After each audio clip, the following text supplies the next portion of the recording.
In this 5-minute video, we'll take you on a journey through the game's core mechanics, giving you a taste of the excitement that awaits you on the Tartarus station. First, let's talk character creation. In Escape from Tartarus Station, each player takes on the role of a crew member trapped aboard Tartarus Station, with the sole goal of collecting 3 admin keys to access the escape pods and leave before the black hole consumes the station. At the start, you'll customize your character's attributes, those being Axiom, which represents your character's charisma and willpower, Build, which represents your character's strength, agility, and vitality, Smarts, which represents your character's intelligence and ability to perceive their surroundings, and Tech, which represents their affinity with technology and guns, each influencing your abilities and roles throughout the game. Attribute begins at 0 and can be as high as +2 and as low as -2. At the start, you'll allocate a bonus and a penalty based on your role, then add a +1 bonus to any attribute of your choice. Your role determines your starting item and grants you a unique ability you can use during the game. After that, all that's left is to give your character a name. As the crew explores the station, the crew will scavenge and find various items that will help them escape, and sometimes other crew members. But beware, the station is infested with bloodthirsty aliens and androids that are being controlled by the ship's rogue AI, Tim. Time is running out as the station gets closer to being consumed by a black hole. The game is separated into 2 phases, the crew phase and the station phase. During each crew phase, players can choose to explore different rooms or stick together for safety.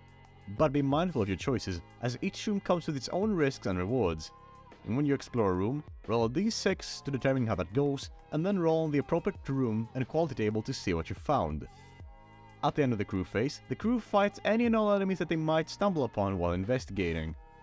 Combat is quick and deadly. Each attack is determined by the roll of d6 plus either build or tech, depending on the weapon used to make the attack. On a roll of 4 to 5, the attack hits and deals damage. On a roll of 6, also known as a wonder, the damage is doubled. On a roll of 1 though, the attack misses horribly and the attacker must roll to see what specifically goes on the combat perils table. However, combat is not the only time you might need to roll. Your GM or various exploration outcomes might force you to roll using one of your 4 attributes. Sometimes it might not be a big deal, and failing will not cause additional harm. But sometimes you'll face critical situations where success is vital. That's when desperate rolls come into play. By announcing a desperate roll, you roll 2 dice and use the highest result, but it comes at the cost of 1 point of morale. Health and morale are 2 things you need to manage, one representing your endurance and hardiness, while the other represents your willpower and mental strength. If any of the 2 reach 0, your character dies or gives up respectively.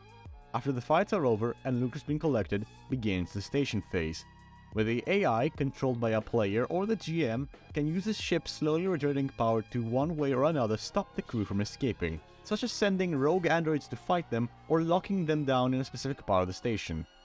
At the end of the station phase, the drift meter goes up by 1. When the drift meter hits 15, the station will be consumed by the black hole and everyone on the station will perish. Additionally, for every increment of 5 that the drift meter hits, the station will suffer a major malfunction such as the power of the station catching fire or the entire station being plunged into darkness. Are you ready to face the ultimate space station challenge? Gather your crew, prepare for the unknown, and delve into the heart-pounding adventure of Escape from Tartarus Station. Visit our website to see where you too can get the game.